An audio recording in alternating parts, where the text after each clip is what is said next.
Hey everyone, History Mystery Man here, coming to you today from the Indianapolis Motor Speedway Museum holiday weekend. And I tell you, I can't believe how many people are inside. That place is absolutely packed, which is really cool to see. But the reason I'm in Indianapolis, Indiana here today is that I have a great opportunity to sit down with Toddy Ruttman, whose father, Troy Ruttman, won the Indianapolis 500 in 1952. So we're going to get to know Troy through his daughter's eyes. Really looking forward to bringing it to you. History Mystery Man on duty, and as always, at your service. Let's go check it out. Welcome with a flower pot. Good start. This is my duplex. Sure. So the people behind me, I found out, Dad said his words, not mine. Dad said it was a slug. A slug? Oh yeah, this was a slug. And guess what? I saw it at Milwaukee a year ago. And even now, 70 years later or 60 years later or whatever it is, the guy couldn't get it running. Cool. It's still a slug. Still a slug. But you said the prettiest car he ever drove. Oh yeah. I believe that. That is so cool. Yeah, Dad said it was a pretty... What year was that, do you know? 58. 58. Wow. Yeah. That was the year of the big crash that took Pat O'Connor's life. First lap, third turn. Yeah, that is a beautiful car. Well, I really appreciate you doing this. This is quite an honor. I really admired your dad. I didn't know your dad, but those guys were all my heroes, you know, that drove those roadsters and those sprint cars, not only without cages, but without roll bars. Mm-hmm. I mean, your dad was a towering figure. He towered over those little midgets. I don't even know how he fit in a midget, but he somehow did. But well, Mom said he fit in. First of all, he was 6'4", and he weighed 165 when he was driving a midget. 6'4". And so Mom said that they would take the, you know how upholstery snaps in? So they would unsnap the upholstery, so he's driving it on the 10 oh my God. metal. So he could fit better? So he could fit in it. And then Mom said his feet, you know, he's tall. That's why I'm tall. I'm a big girl. So it's like, I didn't have a chance to be little anyway. Long and short of it is Mom said he even drove it in his socks. So he couldn't even wear shoes or he wouldn't have ever fit. That's amazing. I know he was born in Moreland, Oklahoma, March 11th, 1930. But he soon thereafter ended up in Southern California. I mean, he wasn't in Oklahoma long, do you know? Yeah, I pretty much know the story of my father because I was very close to my dad. And what I didn't know, my mother's kind of filled me in. So when my dad was 6 years old, him and his mom and dad, and he had a brother, Jerry, they headed to Southern California in 1936. So my father was 6 years old, his brother was 3, and they headed out of the Dust Bowls of Oklahoma, which is very, very poor Depression era, and they headed to California. And they were they moved there, and they moved in with relatives originally because, you know, they didn't have money to even get their own place at first. So they moved in with cousins. And so Dad was 6, and then Jim and Joe, the other 2 brothers, were born in California afterwards. So if you've heard of Joe, the baby, he is the only other race car driver, and he is 12 years younger than my father, but he was born in Compton, California, just like Jimmy Ralph was. Jerry Max and Troy Lynn, my dad, were born in Oklahoma. So my dad's the only Okie to win the Indy 500. But the reason they moved was, I'll go back to, it was poor. My grandpa couldn't get a job. They couldn't make a living. So they moved in with relatives in California. And my dad said that they were living on WPA stamps, and he had WPA overalls, which in those days, that's what they called it. My dad was very embarrassed, very humbled by all of it, and he was too proud to take handouts. So if you fast forward when he turned 15, they moved to Ontario, California from Linwood, California, where they originally moved. And when they moved to Ontario, California, Dad was in the 10th grade, and he had a friend that said, "Hey, Rut, there's a ash can derby down here at San Bernardino." But long and short of it is, my dad got 2 jobs because here he's got grandma and grandpa have 4 boys. Dad's the oldest. And Dad was not one to do handouts. So what he did was he had 2 jobs, working Curry's ice cream parlor, and he was delivering newspapers. And so once his friend named Charlie Ugelman said, "Hey, Rutt, you should go to the Ashcan Derby in San Bernardino. They're racing there, and so you and your pop should go check it out." So Dad did. It was on a Friday night, and my dad's 15 years old. He's not even old enough to have a driver's license. And the next thing my grandpa hears is, "We have a new entry. It's Troy Ruttman." And Grandpa watched Dad 25 laps or 30 laps later. He won the race. And my dad went to the back pit gate, got 25 scoots. I call them scoots. That's my dad's terms. Me and my dad had our own language. So dollars, you'll hear me refer to it as scoots. It's a habit for me now. It's how I talk. And so he collected his paycheck that day in cash. And so he went back home and he quit high school at the age of 15, 10th grade. He quit those 2 jobs, gave him 2-week notice, and he started racing 5 nights a week in those midgets and roadsters and all those dangerous. That's him and a midget right there that's airborne. He did that 5 days a week supporting his family. And it's probably one of the most popular, sought after midget car pictures there is. And that's when my dad drove for A.J. Walker. If you notice the W on the front of it. Yeah. That's A.J. Walker's car. So interesting. In fact, I read where in that initial season that you had just described, about 1945, he won 19 of 21 events that he entered. He was a winner right from the start. So I don't know if he had the magic right from the start. It didn't seem like something he crafted over the years. He was good the minute he sat in the saddle. So. And to quote Roger Ward, who's told me that, and since I've been coming back to the racetrack, Roger Ward just offered it up. He goes, "Your dad is the most naturally talented race car driver I've ever seen."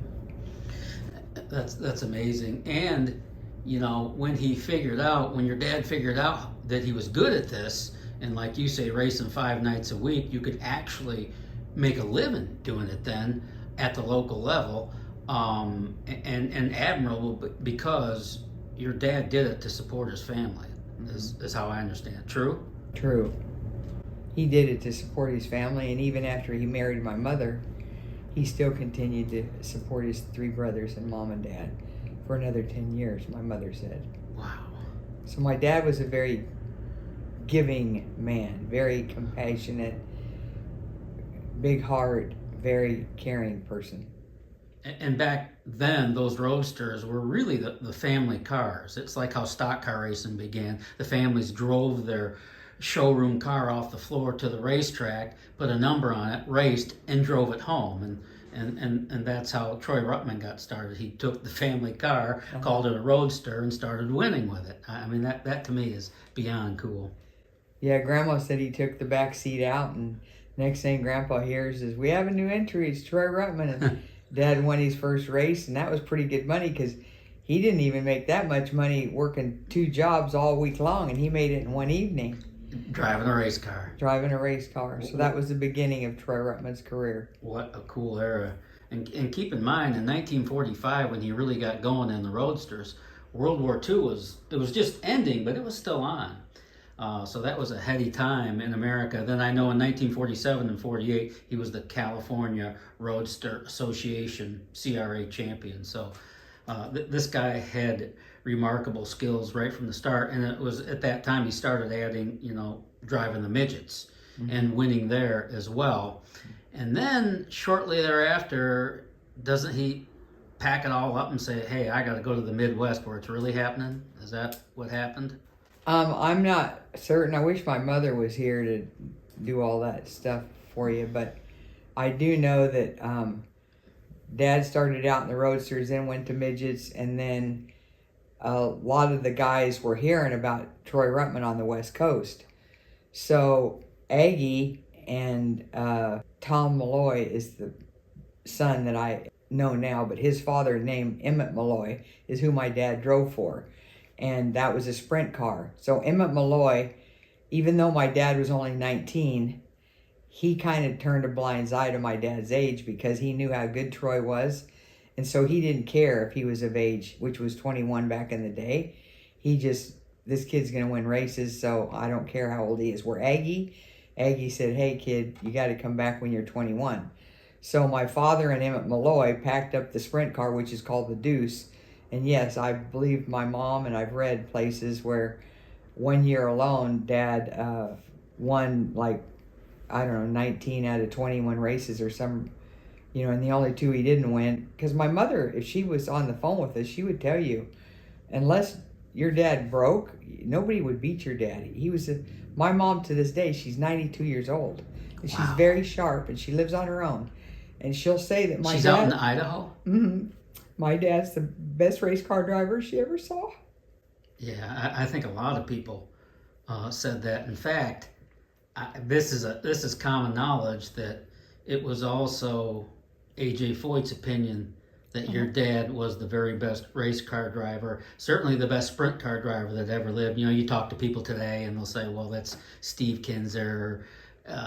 In the more modern era, you know, pick any one of them today, Kyle Larson for that matter. But back in that era, the 1950s era, A.J. Foyt, never without a doubt, he always said your dad was the best sprint car driver to ever live. Had you heard that story? Yeah, A.J. Heard through the grapevine that Robin Miller was telling people that Pancho Carter was the greatest race car driver that ever lived. And so AJ, being the upfront, honest, to the point, tell you to your face what he thinks, he saw him at Milwaukee. We were just talking about Milwaukee. And he goes, hey, Miller, I understand you're telling people that Pancho Carter's the greatest sprint car driver that ever lived.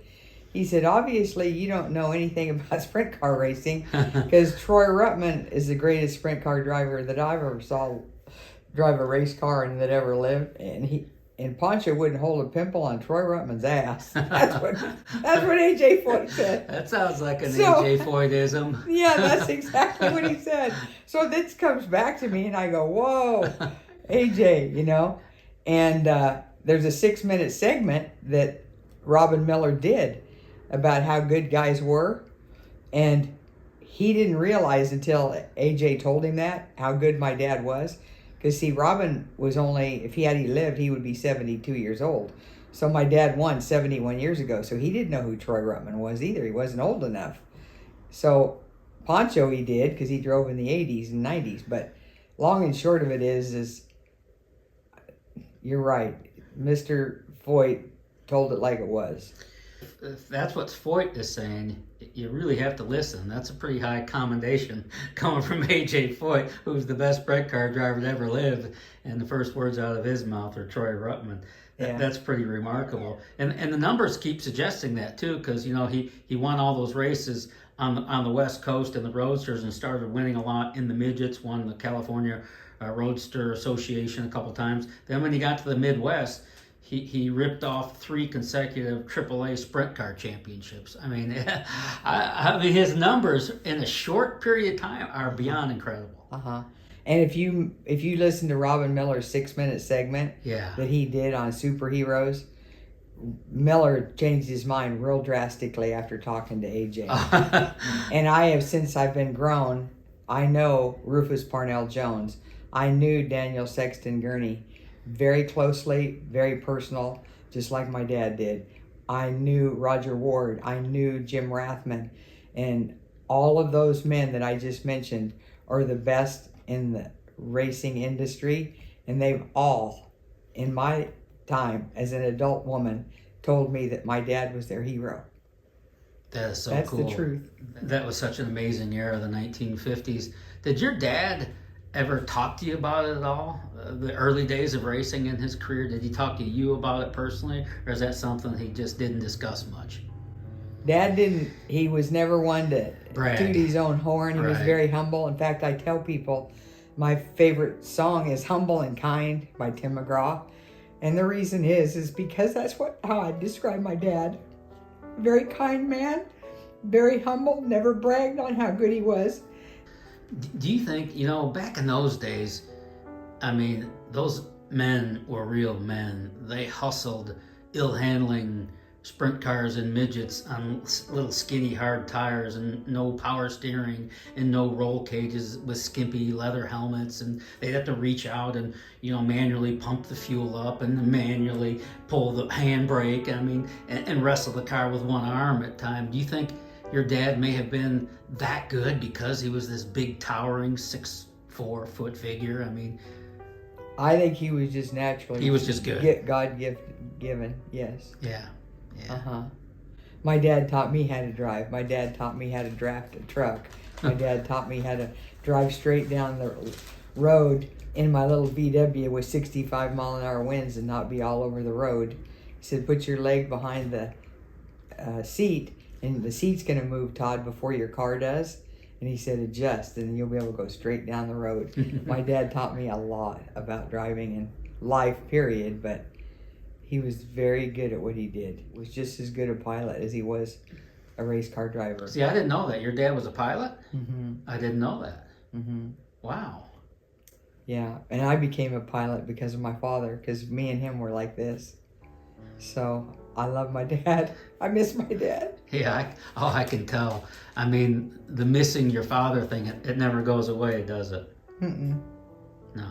No, every day of the week I think of my dad, and there's not a decision that I make that I don't consider what would my dad do? How would dad handle this? How would dad treat these people? So when you run on hard times or a really particularly important decision, you reflect back on your dad and say, what would my dad do? Mm-hmm.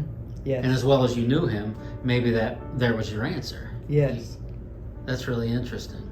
Yeah, my dad was very gracious and kind, and there was a lot of people that maybe deserved the same treatment back, but dad never did that. He just walked away, and he never did that. I've never honestly seen my dad treat anybody mean. So your dad, once he gets to the Midwest, he's winning sprint car championships back to back to back. He's just really kicking ass, like Troy Ruttman always did. It's no wonder that he finds himself in the Indianapolis 500. I think his first race there was 49. He hooks up with J.C. Agajanian in the 98 car, wins the race in 1952, the Indianapolis 500 winner. He's still, to this day, at 22 years young, and he had just turned 22 the month before, or a couple months before in March. Still the youngest Indy 500 winner ever. And gosh, that was, how many years ago was it? 70? 71. Okay, 71 years ago. I would have thought maybe that record would have been busted by now, but he's still the guy. He's still the youngest. That's so cool. Yeah, I had T-shirts made up. I have about 40 left in here that I'm still selling, and they're all generated for Dad's 70th anniversary of his win, and I had 300 of them made, and I sold 250 of them in a 30-day period. Wow. And my dad's been gone for 25 years. Gosh. He died in 97?